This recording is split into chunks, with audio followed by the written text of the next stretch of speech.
Hello, and welcome back to Safe Space. This is the show that's dedicated to people of color in the LGBTQIA plus community.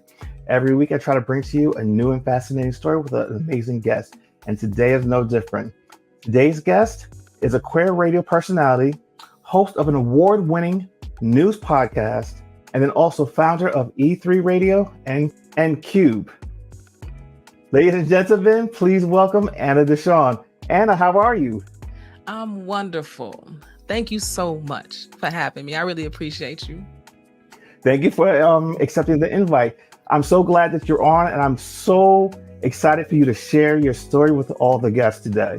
So what I like to do is always kind of take it all the way back to when you were young and when you finally realized that you were a little bit different.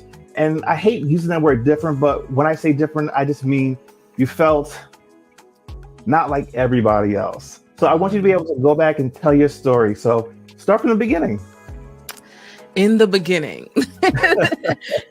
I'm a girl from the south side of Chicago. That's my beginnings. I grew up with my parents, my sister, who is 17 years older than me. So she was another mom, a big family, huge family. My mom is from Mississippi. I've got family in the South. My dad family is in Chicago, and I'm truly a South Side kid. I grew up as a gym rat. My dad is a coach, educator. I grew up with him and playing sports my entire life, playing instruments my entire life, loving music. Definitely working middle class family and extremely blessed. I grew up in the church. I'm that Monday, Wednesday, Saturday, Sunday kid. I grew up Lutheran, but my father's family had a church on the South Side that was Missionary Baptist. So try to figure that out for yourself. Okay, that was my story. 2 Easter speeches kid here, 2 Christmas speeches here. That was my life. I had a wonderful childhood. I really could not have asked for anything more. And I always knew I was a little different because I was totally a town boy, like 150% hands down, feet to the ground. It's just who I was. And no one ever questioned it necessarily. And I think that, I think a girl's experience who is a town boy is so much different than a boy's experience who's effeminate. Our experiences are just night and day. And because I was athletic, I got a pass on so much. I played basketball. I was on the boys basketball team in grammar school. There was one of 2 girls that was on the team, and we were really good. I mean, that was a mood. I went to high school where my dad was the principal. Don't need to do that again, but it was a time. And and that's where I went to high school. My aunt was the secretary. My cousins went to school with me. I mean, my dad's basically a pastor. My mom was everything. Business manager for the Chicago Children's Choir. She was always giving back, always taking care of people. And so both my parents are people who have been of service to their communities, to their church. And that is my DNA. That is my DNA. That's my foundation. And I always knew I was just like a little bit different. I just had a little bit of a different angle than all the girls that I knew. I just never had the same interests. I didn't come out until college, though. I didn't know what life would look like if I did come out, just because my family was so religious. And to my surprise, they accepted me with open arms. My dad, he first thing he said was, "You ain't found the right guy yet," which was funny. Wait, hold on one second. 'Cause I don't want to go too far yet. I want to kind of step back just a little bit. You have a fascinating and very rooted background. Like you said, your parents are, belong to the church and steep into community. And I think that's really instilled in you. And we'll get into that, how it's translated into your adult life. Mm-hmm. But, you said that you realized that you felt different at an early age. Like, what age did you realize that, you didn't fit in with all the other girls and what the stereotypical girls were? I mean, really young. I can't pinpoint a number necessarily, but I drove my mom crazy. I mean, I know I drove her crazy because she had me as like totally a girly girl. I mean, I was the kid with the dress with the ruffle socks, okay? And then I had, if my dress was green, my bows and my hair were green, okay? I had barrettes for everything and um Easter hats. I mean, my mom, I mean, I was that girl, okay? And when I got old enough to speak my mind about it, she knew very early that is not what I wanted to wear. And that's Yeah. the clothes were the first thing that I can recall really pushing back on when it came to my mom. And it got to the point where she just stopped, she just gave up shopping with me. And it became my dad's job to take me shopping. Especially when it came to big occasions like Easter outfits and stuff like that. Because my mom, she loved to shop, and I'm sure she wanted a daughter that would shop with her. And I was just not that kid. I hated it. I still hate shopping to this day. And um I can't pinpoint an age, but it was definitely my clothes and how I wanted to present myself, which was the first thing that really stood out. Like, maybe I know I'm different because my cousin over here, she loves it. She would love to go shopping with my mom. She loved dressing my dolls and those Mm. dolls and doing their hair, and they would look the exact same every time she came back. Whatever she left it as, that's how them dolls looked when she got back. And it was just never who I was. It just never was who I was, from a very, very early age. Okay, so how do you, so, as you said, you got older and, you came out in high school, you said, correct? No, I did not come out in high school. I came out in undergrad. Okay, in undergrad. Talk Yeah. about that experience and how that transpired and the relationship that you had with your mother and your father, because it seemed like you guys were a very tight-knit family. You had a very Mhm. strong upbringing. So what was that like? Anxiety filled, scary, um, a lot. I mean, in undergrad, I definitely built a chosen family where if all went wrong, they was like, "We got you." Like that was something I was actively doing because I just really didn't know how it was gonna go. I really did not. So when I went home to come out, um, I'm almost certain I told my sister first, and she was like, "Oh, okay." And then she started putting some pieces together. Because at the time, my girlfriend at the time would come home with me for the holidays. And so she was like, "Is that your girlfriend?" I was like, "Yeah." And she's like, "Now that makes sense." And so she started putting the pieces together pretty quickly. Um, I don't know if I told my mom or my dad first, but my mom and I had a wonderful conversation. We both cried, and she told me that she always knew. She just never thought I was going to say anything. Mm. Um, and then my dad told me that I just hadn't met the right guy yet. I'm pretty certain I came out to my dad probably another 3, 4 times. He needed that, but he's cool now. But I think he was feeling. I think my dad felt lots of things. I think maybe there was pieces of him that maybe felt some guilt.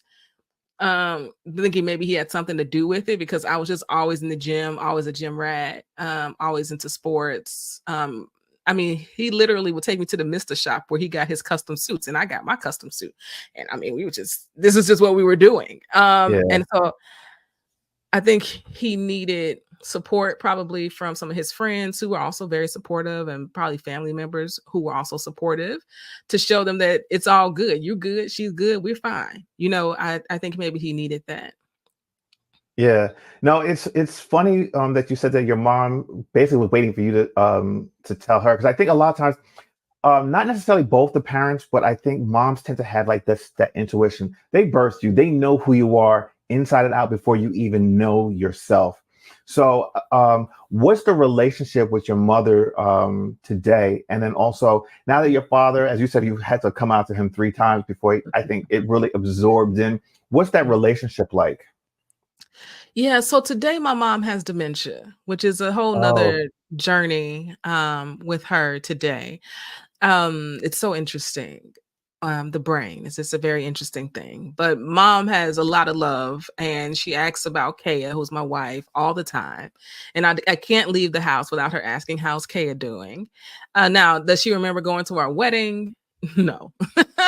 Yeah. That's not a memory that she holds anymore. Does she remember who Kaya is? in essence, yes. And so that still warms my heart.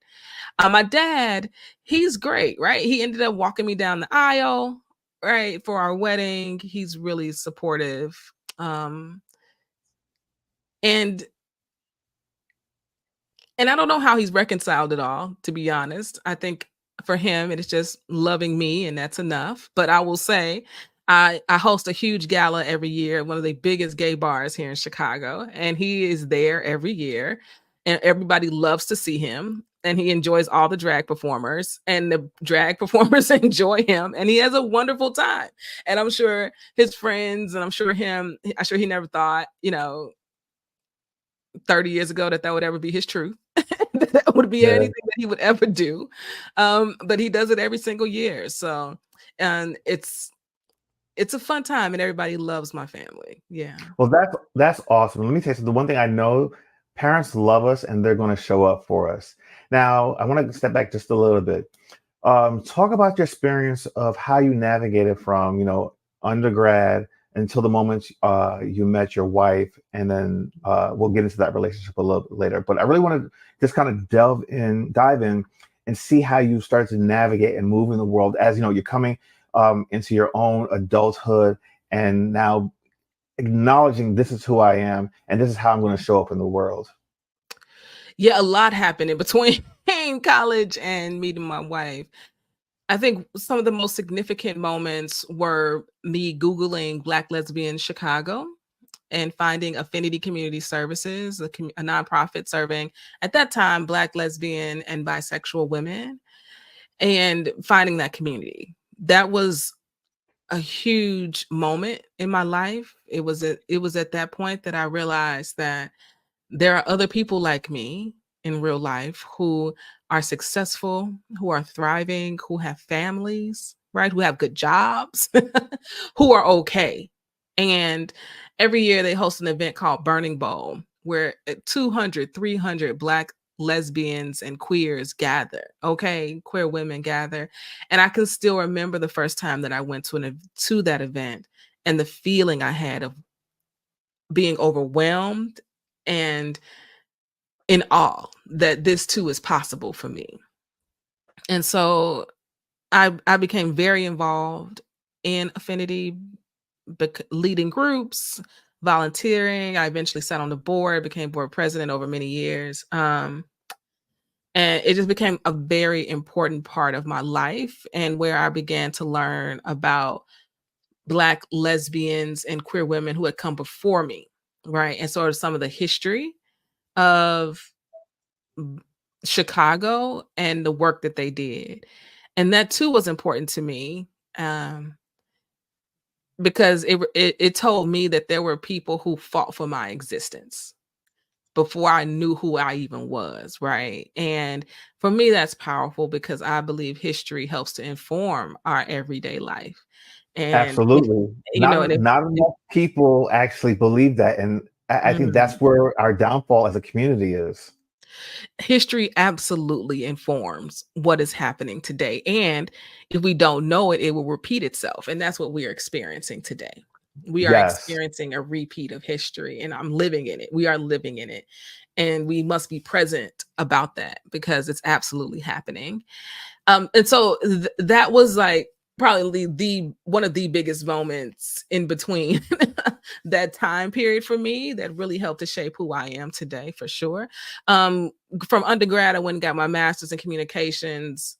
Ended up coming back home, being in another long-term relationship, finding my footing in corporate America, whatever that means, and spending next 12 years at a tech startup doing online broadcasting, and really being excellent, but always being pulled to do my own work, always being pulled to tell stories that I wanted to tell, which were stories about Black folks and queer folks, and reporting about what was going on in our communities because I just never felt like it was being done. And and that's the work that I wanted to do. So yeah. Yeah. That's amazing. That's awesome. And I'm so glad that you're able to live in your truth and then also just excel at everything you've done in your career. And how did you meet your wife? Because I want to transition to that Mm. because I think people want to hear that story. I love a good love story, and I love when I come across people that are able to find love and just live freely. And I will say this too, Chris, is that it is absolute privilege that I get to live my dream every day. Because people often don't have that option.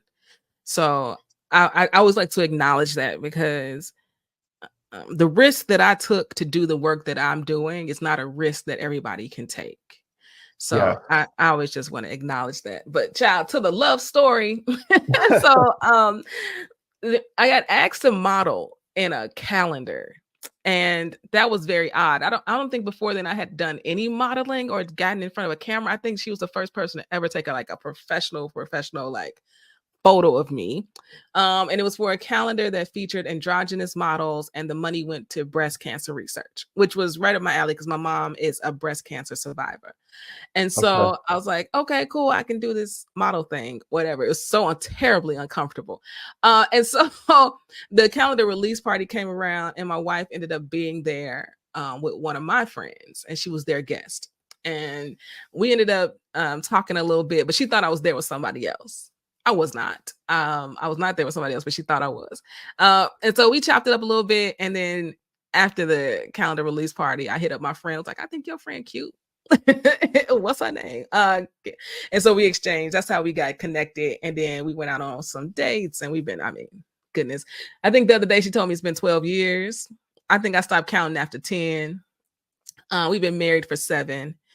Oh, congratulations. Thank you. Thank you. So yes, that's the abbreviated version, but I was dating for a long time, coming out of a long-term relationship, and dating was fun for me. Okay. And so let me tell you, I almost lost her for sure in a moment because bachelor life was good. I'm just saying.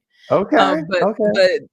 there was nobody like her, and she just fit. I think people say, "Oh, you'll just know." There's some truth to that. It's so cliche, but there is some truth to it. I think in my experience, it feels like she's always been here. It feels like she Can was I always around. Like, can I just comment on that? You said yeah. something that my husband says all the time when we tell our stories. He said it just felt like you were always here. Like there was never a space where you weren't there, and it's so true. It's cliche, but it's so true. When you know, you know. I Yeah. people that watch this show and know me on social media, I've told the story umpteen times, but when I met him, I knew almost instantaneously. Like within that Mhm. first week, I was like, "Yep, we're gonna get married." Not that I thought that marriage was ever anything that I would really want in my life, but I Mm. instantly knew, like, "Oh my God, this is the person I'm supposed to be with," Wow. and you just know. So I totally get it. I totally get it. Yeah, it's so surreal, but it's so true. So true. Yeah. So you guys have been together for 12 years, married for 10. What's life been like for you guys? Married for 7. Oh, But married for 7, sorry. yeah, no, you're fine. Life is good. I mean, life is good. We've moved a few times um over the years and just grown, right? So she moved into my bachelor pad and turned it into her closet because my wife is a diva. Um and, and and this is how she gets us to move to other places, is that she just fills her stuff up everywhere.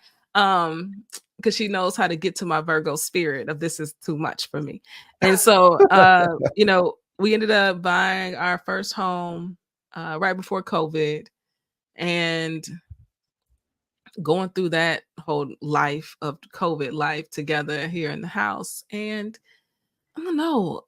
I have no complaints about life. And she supports my work. She supported me taking this big risk, which um, I feel incredibly blessed by, because when you go from having, a steady paycheck every 2 weeks to deciding you're about to take a big leap and follow what you feel like you've been called to do Your in your life, passion.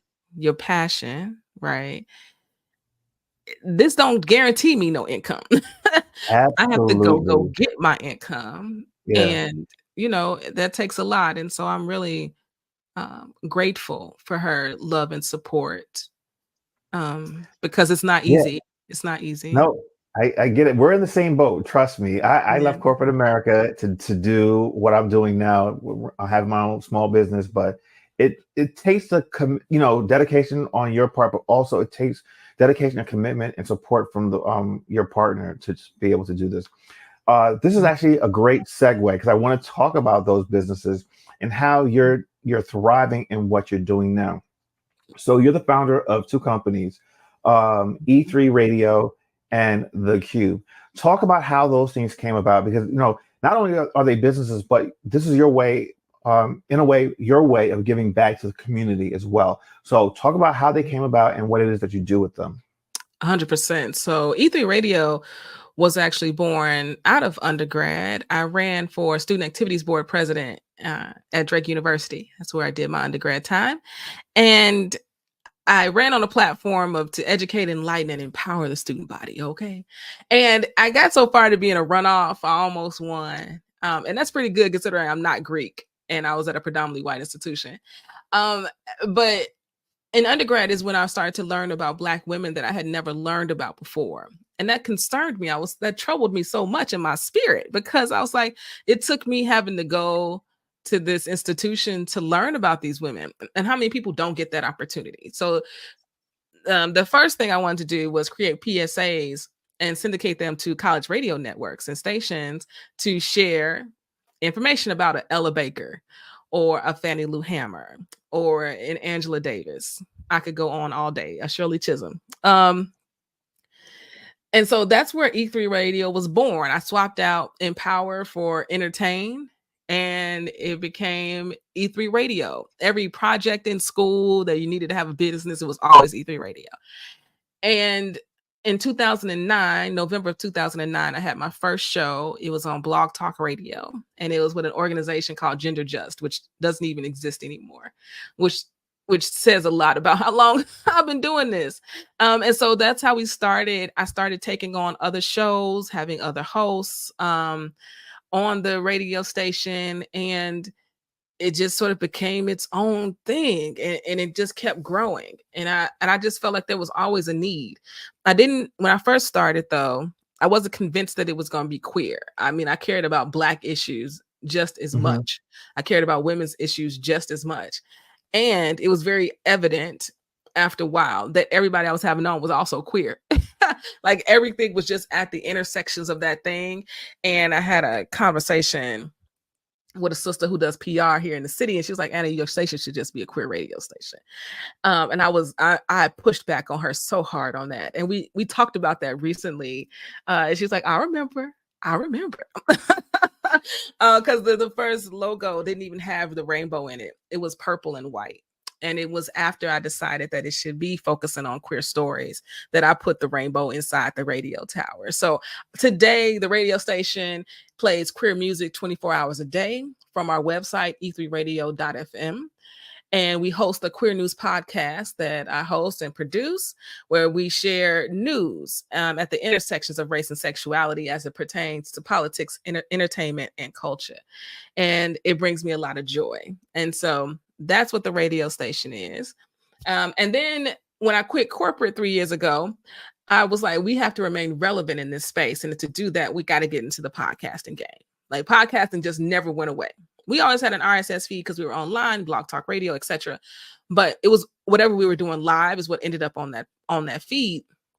But to be intentional about podcasting and what it means to continue to connect with our community, because everybody wanted things when they wanted it. Like there was a drastic shift on how we take media in from 10 years ago to how we take it in today. I mean, DVR changed the game, right? So I was like, we got to get into the podcasting space. And so that's where the Qube was born, because we couldn't find Black podcasts that we wanted to listen to. We couldn't find queer podcasts we wanted to listen to. And so if you can't find it, you got to build it yourself. Right. And so that's what we decided to do. And that's how the Qube was born. So E to the power of 3 is to cube something mathematically. And it came to me in the shower to just put a Q on it and make it the Qube. And so that's how the Qube was born. Can I tell you something? You're speaking to my spirit right now. I'm going to tell you why. A lot of things you're saying are things that either I've experienced or what I've done. Like a lot of my really good ideas or a lot of things that I do have come to me while I'm in the shower. And I think part of that is because for me, like bathing is like a ritual where you can kind of go in and you let the world just kind of wash away. I don't think of anything. I'm not trying to think of, oh, what I got to do next. I just my mind is kind of free. So when my mind is free, a lot of those ideas and thoughts can just kind of flow in. And that's where they come from. So it's just kind of funny that you said that because I can definitely relate to it. Yeah. Yes, indeed. Yeah. So with the Qube, like what type of podcast? I understand that it's a queer podcast, but like what are the type of guests that you have on? How many days a week do you do it, or is it once a week? That type of stuff. For sure. So let me start with Queer News. So Queer Okay. News is our award-winning podcast, and it absolutely brings me joy to do this podcast because mainstream LGBTQ media is very white. It just is what it is.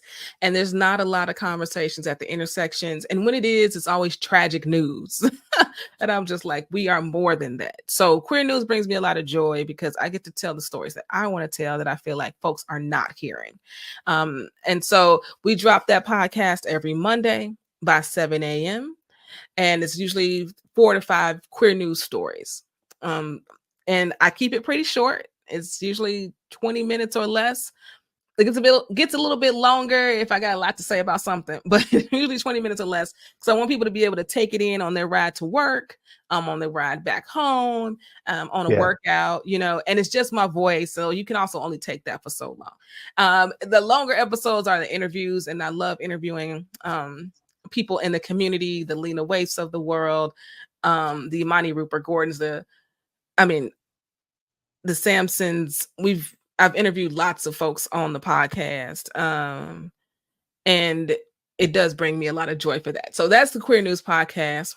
When it comes to the Qube, people have called it like the Black Spotify, the Black Queer Spotify, whatever resonates with you. But I want it to be a place where people can go find the best Black and Brown podcasts. So today we have 60 podcasts in our network on our platform. We have also created our own Qube original podcast that tells the stories at the intersections of race and sexuality. So I'm looking to build this platform that does not exist out here in the world. You're not going to find these podcasts on Apple or Spotify because they weren't built for this. They were built to house things. They weren't built to help you find things that were meant for you. And so with the Qube, that is what we're looking to do, is to create that platform that centers Black and Brown stories. Okay, so the Qube is really an app that you can go out now. Is it on both Google Play Store and Apple Play Store?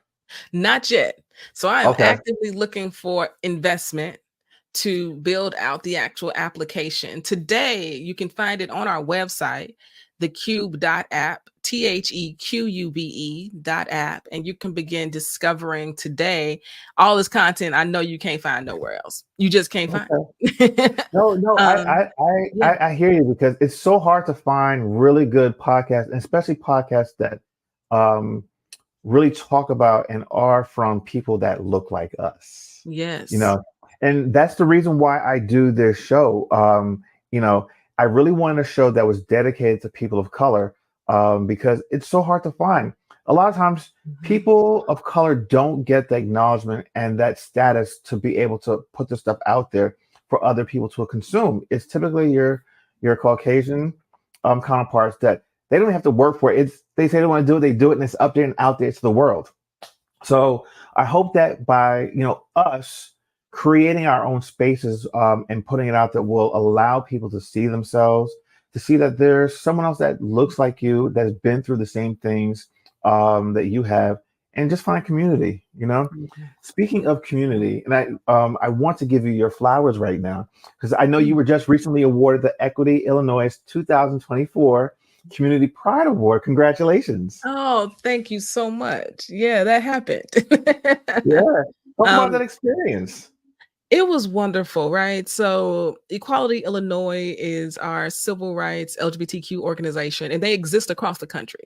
If you're in a large state, I'm sure there's an equality near you. Okay, there's an equality Florida, there's an equality everything. Okay, and so they fight on our behalf as it pertains to civil rights, politics, culture. And so I really appreciate the work that they do here in Illinois. We're one of the most protected states for LGBTQ folks, period. We could always be better, but we're really protected here, and it's because of the hard work that they've put in.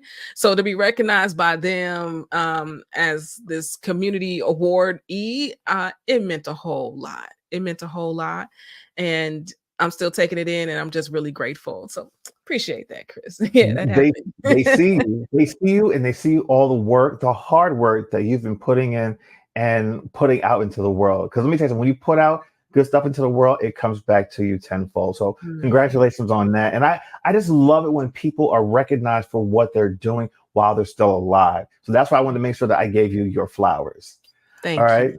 Thank Um, oh, appreciate it. So listen, when this actually airs, it will be probably about a month after Capitol Pride. And I know that you were you. there recently. Talk about the experience of being at Capitol Pride. Big ups to the Capital Pride team. Okay. As a media owner, we survive on advertising. Okay. Like, let's be very frank about that. And I am constantly out here pitching myself and selling the work that we're doing. And how can I continue to tell the story that people need to be supporting the media that you want to take in, that you want to ingest, that you want to see in the world? It doesn't just happen. Like, right? You doing good over there, Chris. I'm doing good over here. And it comes with receipts. I don't care how good it is. It also comes with Yeah. receipts. Okay. And somebody has to get paid. And so Yes. I'm constantly pitching myself out here in the world. And it's incredibly exhausting, and it is vulnerable. Okay. And you put yourself out here every single day. And that's how I know everybody is not built for this, because everybody can't take this. The amount of Yeah. rejection you get. Yes, there are awards, and you need those to keep you going. Okay. Because let me tell you, the no's are far longer than the yeses. And Yeah. so I've got a wonderful team member in this work, Nicole Walker of Win Hers United, who's been helping with our sponsorship and advertising work. And they reached out to Capital Pride about Queer News Podcast and the work we're doing to get the word out, and wanted to know if they want to do some advertising or some partnership. Well, it turned out we had multiple conversations, and we ended up with a wonderful partnership with Capital Pride. And they brought in all of these content creators from across the country as they prepare for World Pride 2025 that's happening in Right. DC, right? Right. And I was like, oh, this is wonderful. I mean, we got the podcast right here. Let's do it. And we ended up with a wonderful partnership. They brought us in. My wife and I went. We got to network with so many content creators from across the country to help tell the story of Capital Pride. We got to ride on their float for the parade. That was so much fun. We had a booth at the festival to help spread the word about the work, and also meet people who were familiar with the work, which always warms my heart and takes me aback, because I literally sit in this room that I'm talking to you in right now, in Chris, and you know this very well, and you talk to yourself. Okay, I'm sitting Yeah. literally like, right, doing this podcast. I am talking to myself. I see the numbers. I know people are listening, but you don't always have an opportunity to meet them. And so Yeah. to be there and to interact with folks who are familiar with the work, and who want to support it, it was just a really good time. We really had a wonderful time, and I'm looking forward to going back next year. Yeah, it has to be rewarding and encouraging to have people acknowledge that, oh, I listen to your stuff, and it gives me encouragement, and they're looking forward to it. And then also to be acknowledged by Capital Pride and to be invited back for World Pride. So for those that do not know, DC will be the heart for the world next year when it comes to Pride Month. It's not just going to be local; it's going to be global. And unfortunately, I was actually there in DC this past weekend, and I mentioned that to you. I wasn't able to attend anything because I was actually working, because the work never stops, and when the work calls, you gotta go. So but I'm definitely going to make sure that I have World Pride blocked out on my calendar next year, and hopefully make sure I'm not working so I can actually go and enjoy the events there. But yeah, 100%. so- They're estimating like 3 million people to descend wow, upon DC for wow. World Pride. It's going to be quite the moment to take in. That's for sure. Well, that's awesome. So listen, before we start wrapping this up, one question I always like to ask people is like, where do you see yourself in a few years doing what you're doing? Hmm. That's a great question. My hope is that in a few years, we have the proper investment for the Qube, that we have an app that's up and running with thousands of active users who are enjoying the hundreds of pieces of curated podcast content that we're serving up to them. I I hope that that is the case in a few years. I hope that we have broken a mold that does not exist in the podcasting space and created space for BIPOC creators to be seen and heard and amplified. My hope for the Queer News Podcast is that we're one of the top 10 queer podcasts out here in the world, telling stories that deserve to be heard. And tens of thousands of people are listening week over week and taking in the news and feeling more informed and feeling more empowered to be active in their communities and feel like they can be part of the change, right? That we want to see, which is full equity, full inclusion, liberation, right? For us. So in a few years, I hope that's the story. I hope that is the story. Well, listen, I believe in putting it out into the universe and in letting it come back. And I think it's going to happen for you because you're so determined, you're strong-willed. And I mean, look at what you've already accomplished in this short life of yours. The world is your oyster and the sky is the limit. There was one other thing I just want to kind of touch on, like your social media, because I see that you do a lot of posts and, you know, it seems like it's a lot of fun. You do have like stuff work related and then some stuff that's kind of like personal. How do you use social media to kind of help just push everything that you're doing? I use each platform differently because my audiences are different in each of those platforms. And so it didn't start off that way, but definitely as time has moved and these platforms continue to change, I definitely use each one differently. So Facebook are like my old school people. They've known me since I started this thing in November 2009. Okay, that is the tribe on Facebook. Ride or You die. know what I mean? So that's what's on that platform. Instagram are new folks because my old IG was hacked, and so my new Instagram, I'm trying to share more personal things so it doesn't just feel like work things. So folks can get to know who I am, because what I understand is that the brands are great, but people want to follow the human being. They Yeah. connect with people. People connect with people. And so I'm lurking to do a better job of sharing more of myself on Instagram and sharing more of my thoughts, and being okay with what my opinion is and saying it out loud, which is a very vulnerable thing today. Social media is a wild place. But being able to stand 2 feet down on what I actually believe. And so Instagram is that place for me. TikTok is fun. TikTok is where I started sharing queer news. It's where I have found the most interaction, the most growth. I have a ball on TikTok.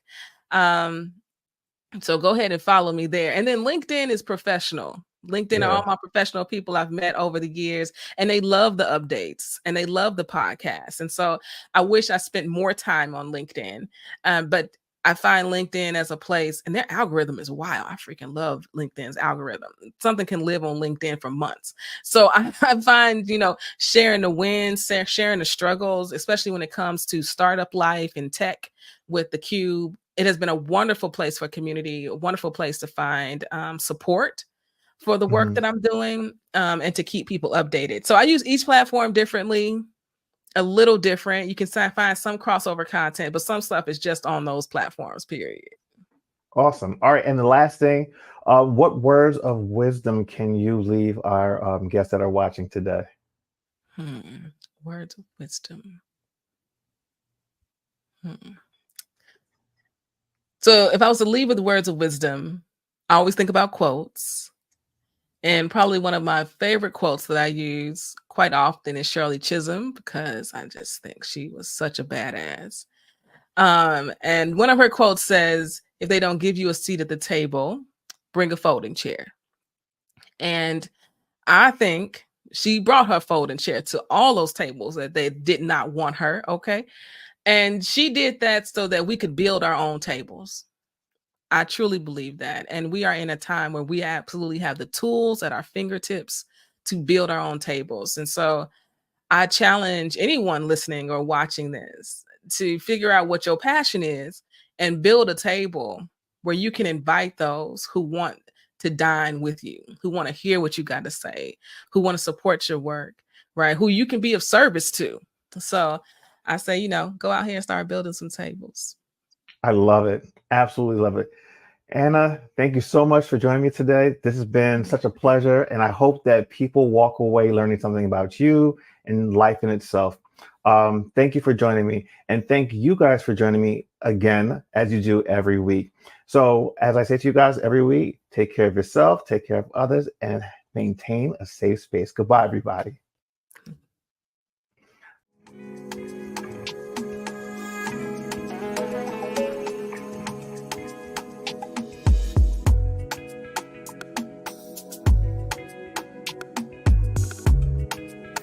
Thanks for watching this show on Indecent Media.